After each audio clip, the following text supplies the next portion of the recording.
let's start with something that sucks. And the thing that sucks is that police and the National Guard, the thing that sucks is the police and the National Guard, among other forces, have currently like occupied Chicago such that it feels much like the United States is like at war against the city of Chicago. For those of you who don't know, I do very much love the city of Chicago, very very much. So most of you know this. Uh, ICE and Border Patrol have been sent to the city of Chicago to keep it safe because Stephen Miller wants us to stay safe. National Guard troops from Texas have been sent into the city. As part of this, our friend Kat Abugazale has been repeatedly thrown to the ground by ICE agents. And I don't say this in a disrespectful way to Kat. Vote for Kat. We love Kat. Send Kat money. But Kat's not a big person. You know what I mean? Kat's not a big person. Never met Kat in real life. Seen Kat on video. Not a big gal.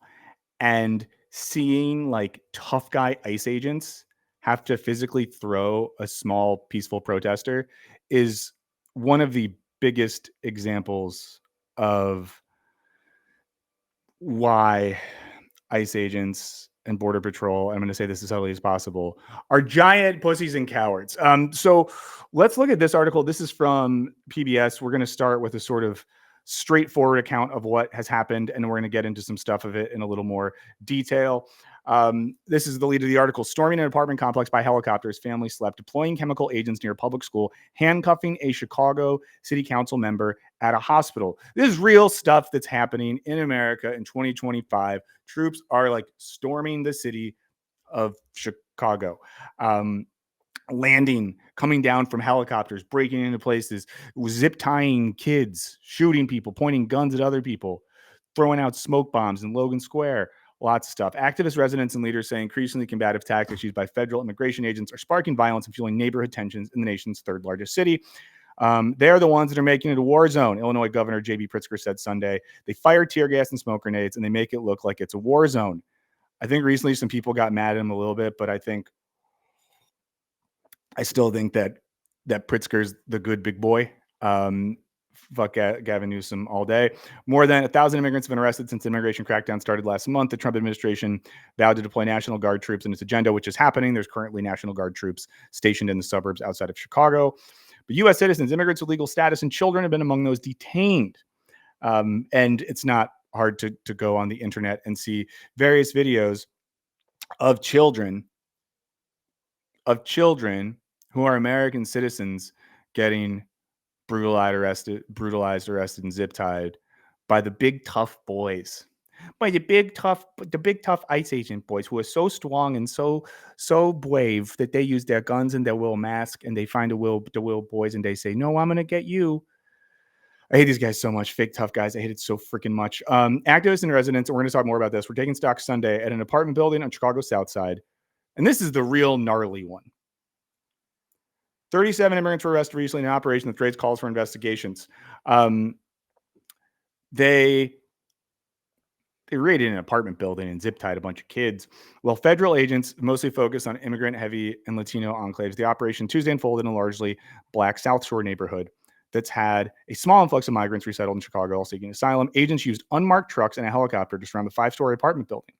News Nation, which was invited to observe the operation. News Nation, which was invited to observe the operation. Friends, these fucking ghouls hit up News Nation, which is like Gestapo TV, and were like, "Hey, come along to this raid and be the exclusive source of it so we can show this, so someone's weird dad who like can't jerk off anymore because he hates himself so much, sitting in a basement drinking 9 Busch Lights a day to feel something, can have a weird like transference moment of tough guyness by watching a bunch of cowards raid a building on News Nation and brutalize vulnerable people and children." You know, like, what are we doing? And like someone points out in the chat, they tried to use this as an ICE recruitment mechanism. You guys know that we live in a country. I'm gonna go full screen again while I say this. We live in a country where any of the reasonable mechanisms for student loan forgiveness and payment plans have been curtailed by the current administration. I'm someone who, in one positive way, I haven't had to pay my student loans for a bit because I signed up for one of the new plans. Shout out all my Save Plan homies. We're screwed during the Biden administration, which has now been held up in court. But this is an administration that's eradicated all of these mechanisms by which people were able to pay to go to college, to not be devastated by student loan debt. You know, the other administration, Mr. Biden, they should have just eradicated it, but whatever. No one's perfect. And now the government is considering, or the Department of Education is thinking of selling off government-owned student loans as like a market asset, as a financial asset for people to have. That's great. At the same time they're doing that, they're like, sign up for ICE and we'll pay like 60,000 of your student loan debt off the rip. So like they have the money to do that, but they're just literally saying, if you're just a person that went to school and spent tens of thousands, $100,000 to become a teacher or a nurse or a guidance counselor or a social worker or whatever, fuck you. You can go to hell. But hey, do you want to zip tie a crying 9-year-old in the middle of the night? Well, we'll pay for your student loans then. I'm so jealous of you that don't live in America. I guess I'm not jealous of those of you that live in Argentina because that guy sucks and he did a weird like fascist rock concert last night, but it's not great. It's not great. Yeah, agents went door to door, woke up residents, and used zip ties to restrain them. Residents and the Illinois Coalition for Immigrant and Refugee Rights, which canvassed the area, said those zip ties included children and U.S. citizens. So again, people who are just U.S. citizens, there's just people who live in this country, who coincidentally happen to be black. Stephen Miller said on the news the other day, said on CNN, Stephen Miller said, black people in Chicago have let him know they're loving it. They support it all. They love it. Stephen Miller said. Stephen Miller, who I'm sure spends a lot of time just wandering around the South Side doing focus groups, saying, hello, fellas. Hello, fellas. It's me. Hello, fellas. It's me, Stephen Miller. Hey, y'all. Fam. Hey, fam. Hey, fam. It's me, Stephen Miller. Hey, fam. It's me, Stephen Miller. What up? What up, blood? Y'all feeling these raids? Y'all loving it? No, none of that really happened. None of that really happened. Roderick Johnson, a U.S. citizen briefly detained, said agents broke through his door and placed him in zip ties. Again, legal residents of the United States who were sleeping in their apartment had their building occupied, their doors kicked down by masked agents, and zip tied 67-year-olds. Dixon Romeo at Southside Together, an organization that's also helping residents, said doors were knocked off the hinges. Everyone we talked to didn't feel safe. It's not normal. It's not okay.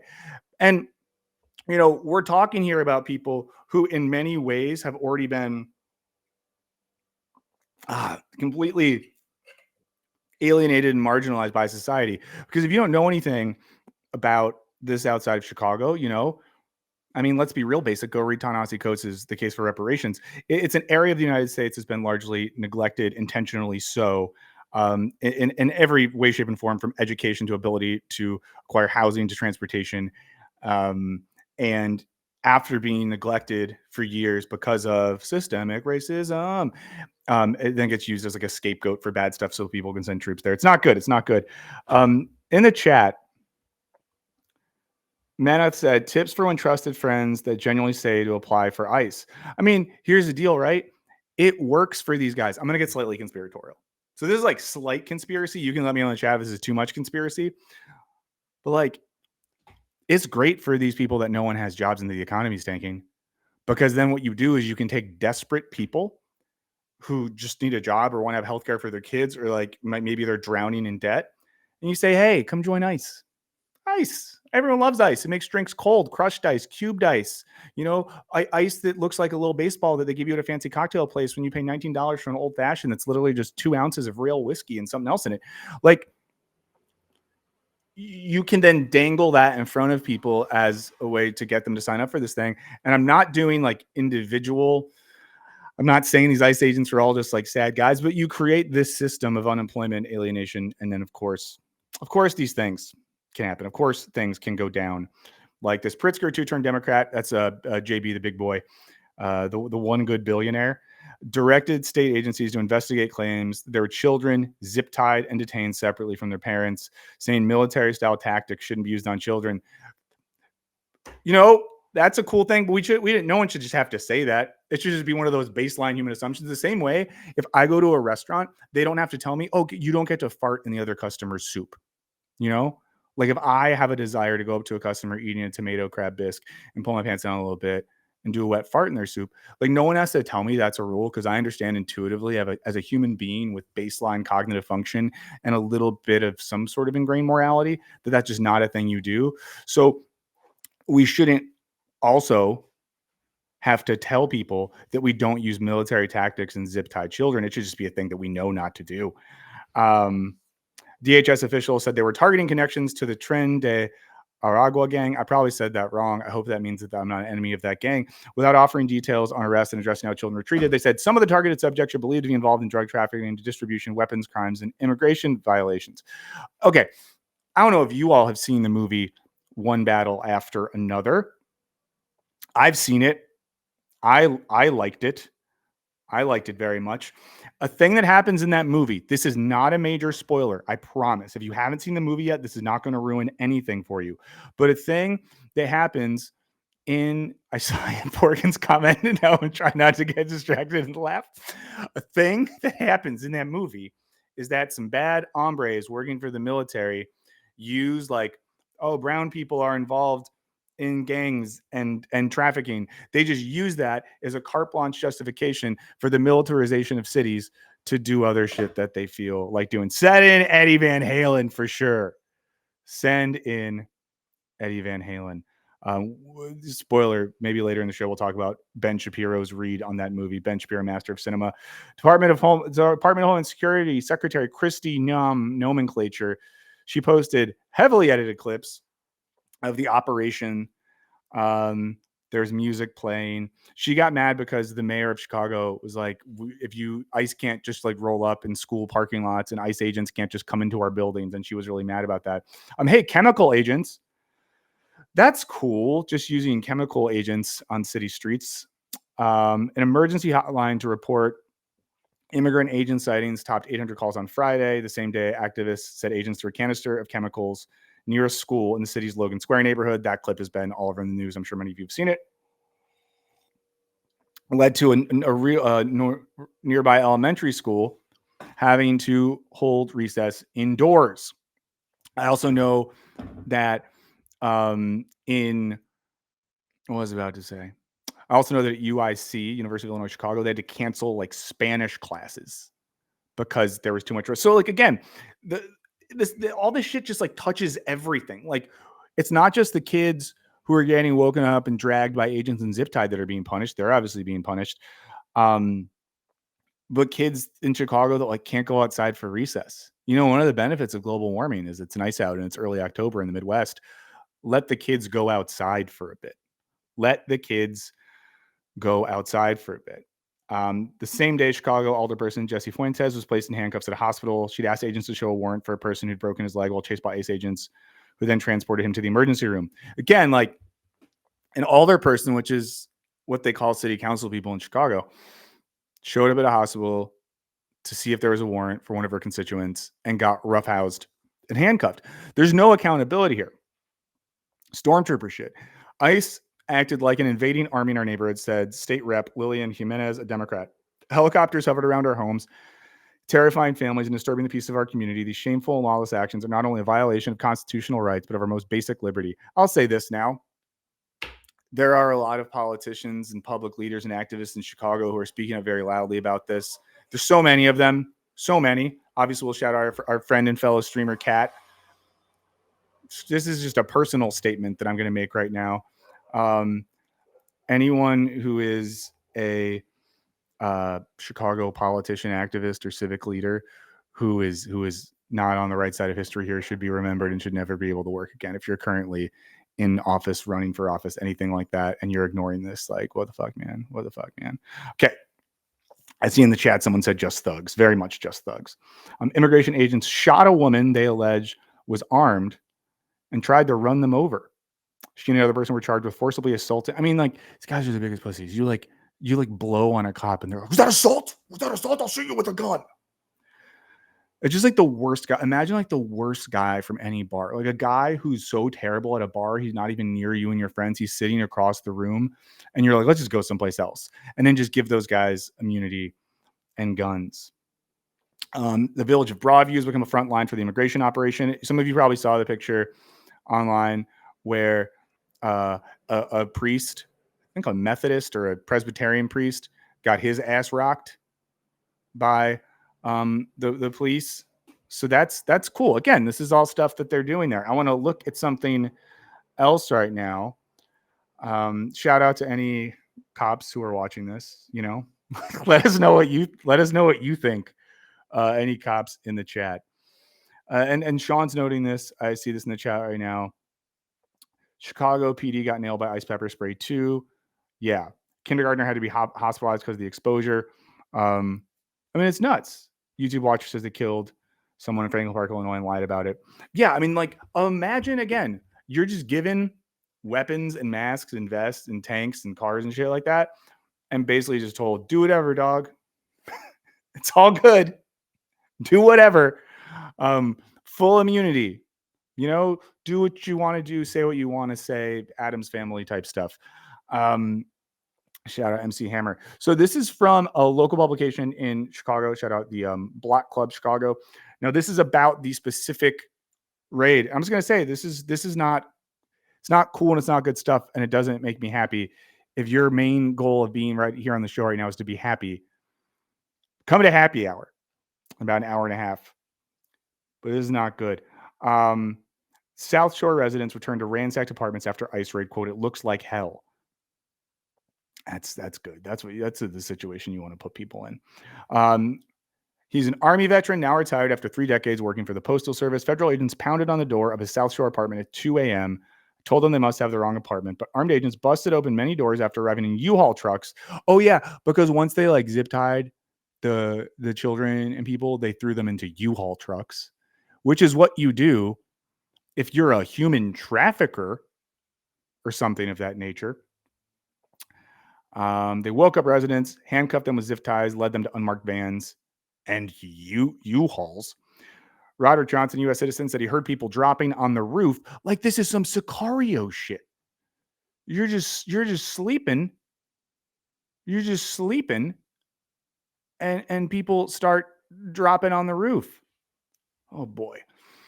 Before FBI agents kicked in his door, he stuffed inside a van with his neighbors for it felt like several hours until agents told him the building was clear. But the good thing is when they held him there, they made sure everything stayed cool inside the apartment. They did some cleaning, made some tea for people. They didn't tell me why I was being detained. They left people's doors open, firearms, money, whatever, right there in the open. A Department of Homeland Security spokesperson, like everyone who works for the government right now and is saying this stuff and is speaking on it and is part of all this. Just again, they shouldn't be able to like eat in public, exist in public. There's no like, I just had to do a job, you know? It's one thing. It's one thing if I occasionally do an ad for a company that you don't like to pay, you know, Henry and Greg and Lux and Felicia and Jake and Dave to help me work on videos. That's one thing. It's another thing if someone's making a ton of money to stand up for an active authoritarian takeover of the country that uses racist violence as a mechanism. So they did the Venezuelan gang thing, which is when you just say that you just point at a building and you say there's Venezuelan gang members there, tear the shit up. The report didn't mention, this is the official report, didn't mention women and children appear to be among the detained. These were families with their children escorted out in the middle of the night. The administration is using PR efforts to turn communities against their neighbors. Residents said the building would come home to Venezuelan migrants. They said the raid saw people's apartments turned upside down, citizens held for hours, neighbors taken to unknown places. Belongings were stolen from apartments after the agents left the building open. So they just like completely fucked up their apartment. And then people got to cruise and just do whatever. I know if it wasn't for this, I would say the violent racist thugs ruining Chicago today would be the Brewers. But sadly, ICE is there. You shout out to Milwaukee. You're a great town. You're a great town. Let's see. I mean, and look, like, here's a picture.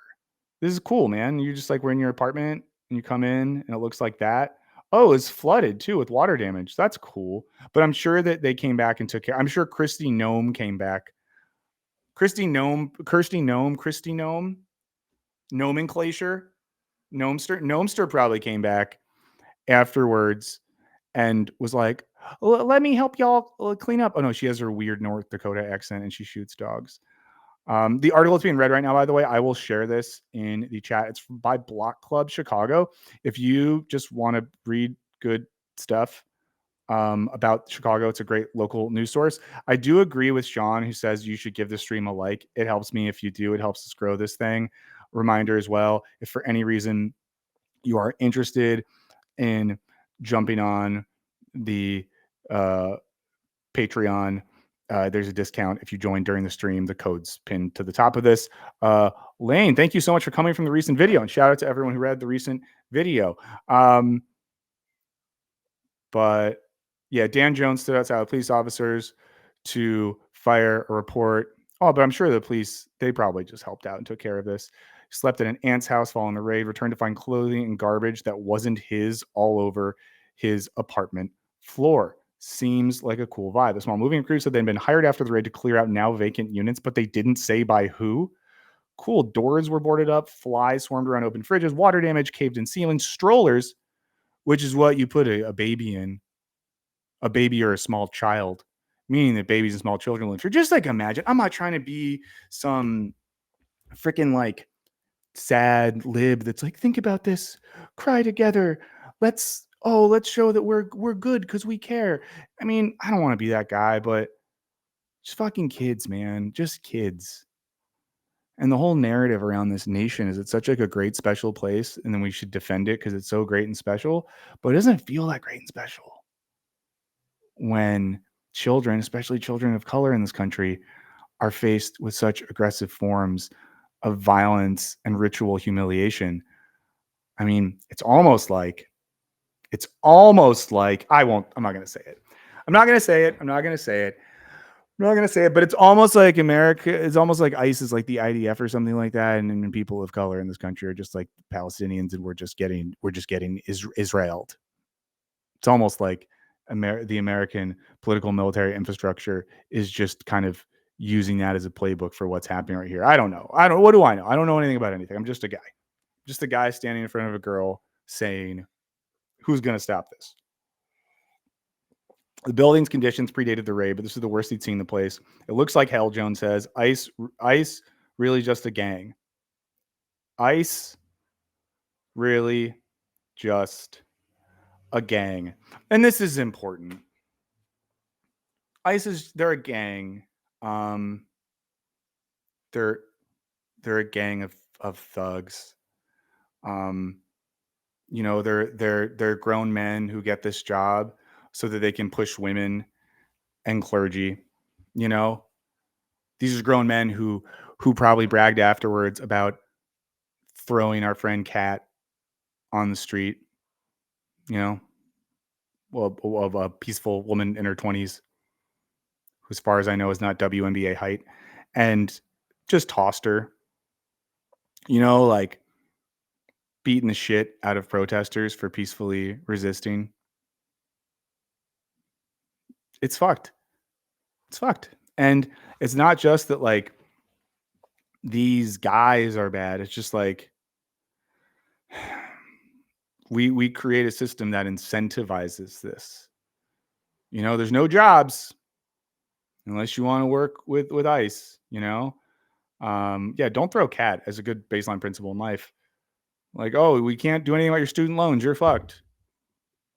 Unless you want to come work with ICE. Jones said he'd been cordial with the Venezuelans who moved onto his floor. They were cool people. We took it to ourselves to at least keep it clean over here. Residents said problems started after a new management company was brought in. What? A management company did something bad? It's all tied together, guys. It's all tied together. That looks good. That's what you want in the place that you live in. So, of course, things started to go down and not be good in this building as soon as the management company took over and just fleeced poor people. It's almost like there's a history of doing that in the city. But yeah, It sucks. That again, this is there's some kid stuff. That's good. That's good. Oh, zip tie handcuffs. Oh, that's what you want. Large zip tie handcuffs are seen amid various personal items, including children's clothing and diapers, blood, makeup, and others strewn on the apartment floor at 7500 South Shore Drive in Chicago on October 1st. I mean, we've heard a lot in recent days about political violence. It is a phrase that comes up more and more. And I think that we really need to recognize that the way we talk about political violence is way too focused on violent acts committed by individual actors. Thank you, SMZ in chat. It's really nice of you to say. I really genuinely appreciate that. It's encouraging as fuck. It's not cool when someone like shoots up a public place. That's terrible. Fucking sucks. I don't want to live in a world where that happens. But the focus on individual acts as the real motive for like cracking down on political violence, when like helicopters of ICE agents raiding an apartment building, zip tying children, throwing people in U-Haul vans, protesters getting shot, gas canisters being thrown out such that children can't have recess at their fucking school. Like that's political violence. And I'm going to be a little bit conspiratorial again for a second. You can let me know if I go too far here. But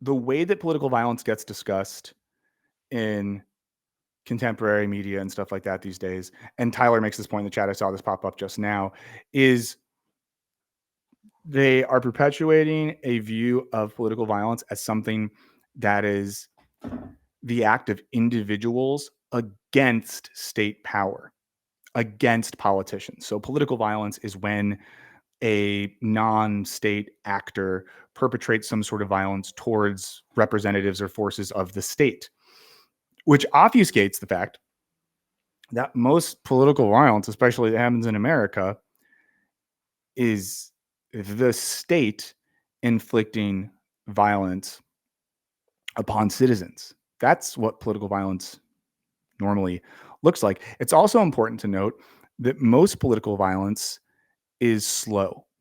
Most political violence is gradual. Most political violence is structural in such a way that you don't see the one guy that got radicalized on Discord shooting meme bullets.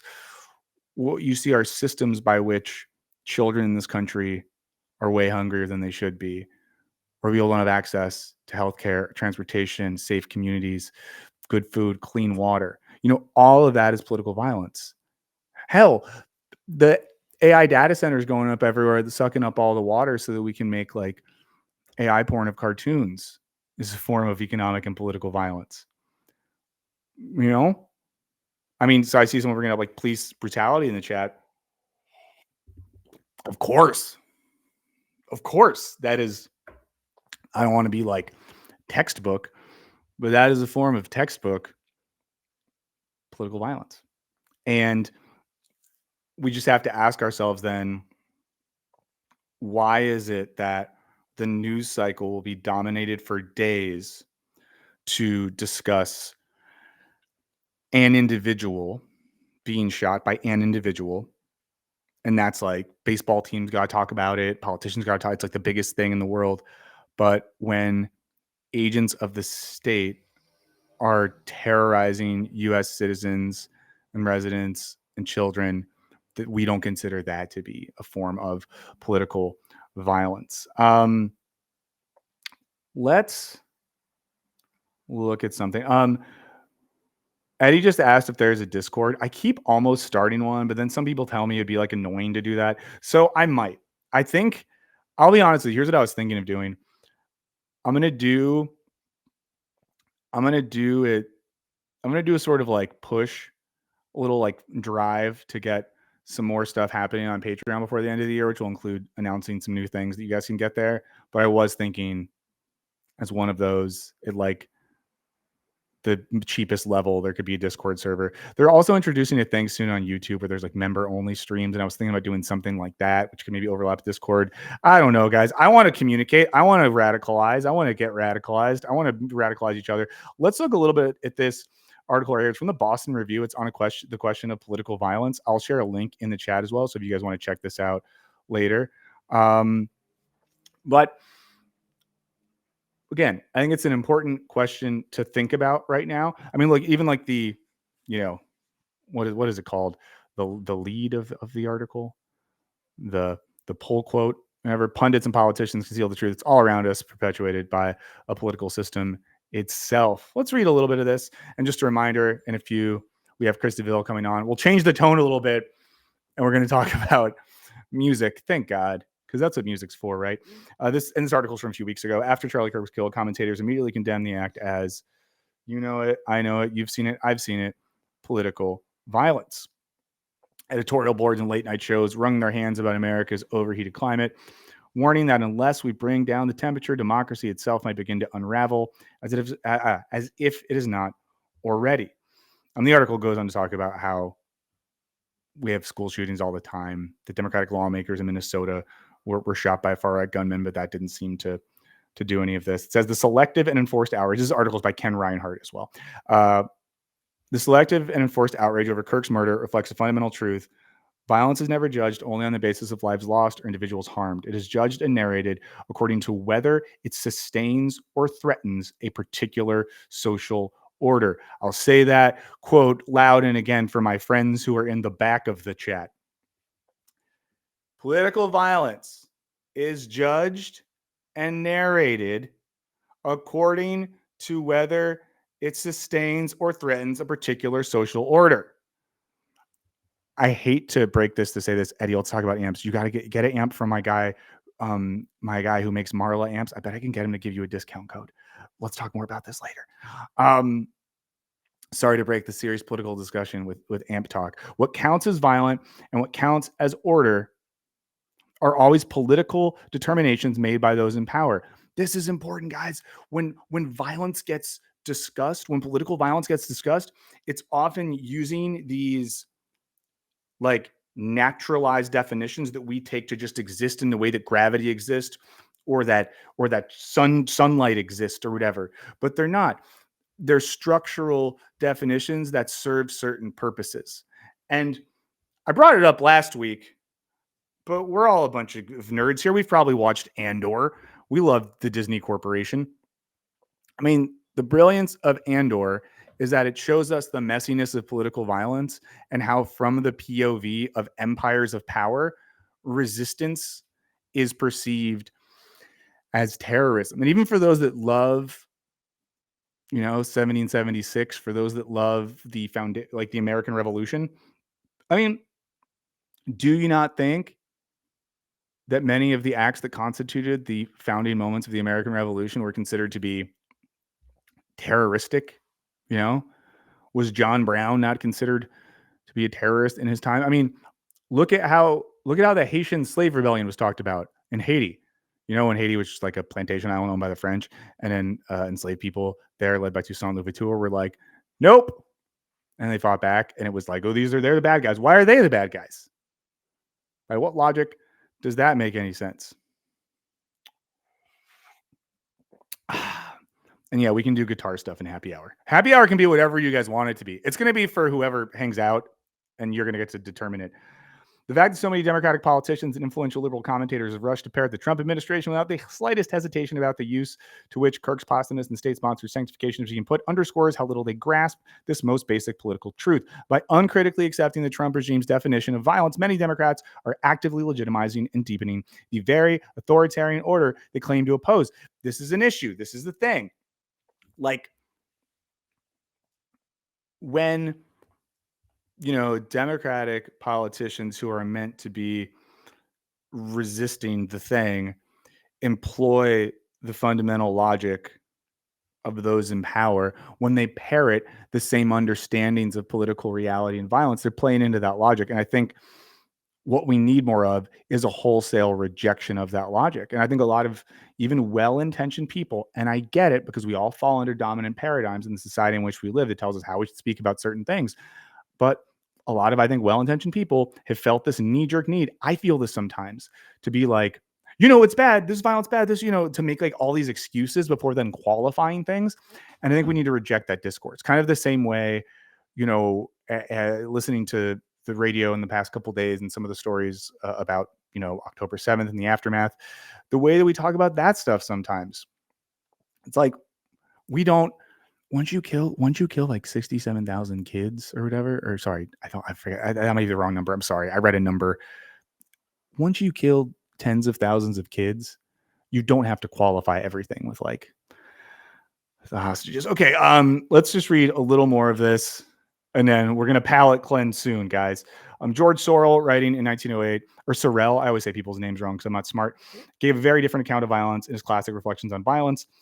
Violence is not simply an act, but a myth, a story through which societies interpret force, project meaning onto it, and either mobilize or demobilize political communities around it. And it is important to recognize that. Like, I think, hot take maybe, but we get a little risky when we kind of just use violence as meaning only one thing and having one particular moral status. I think we need to be able to talk about this in more complex terms.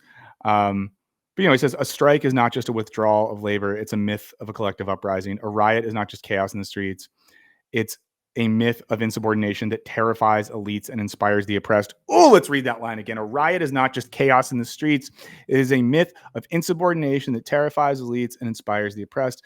Violence matters less for its immediate effects than for the imaginative horizons it opens or closes. Myths are not descriptions of things, but expressions of a will to act.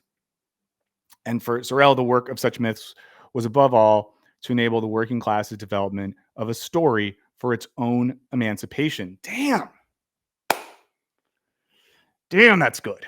Again, I'm going to share this link in the chat, and I will share the link after the fact too.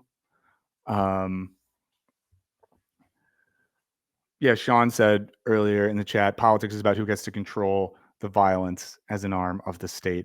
But all I'll say is it's just a question we need to think about more because I think we assume way too much. There's a lot of good stuff in this essay.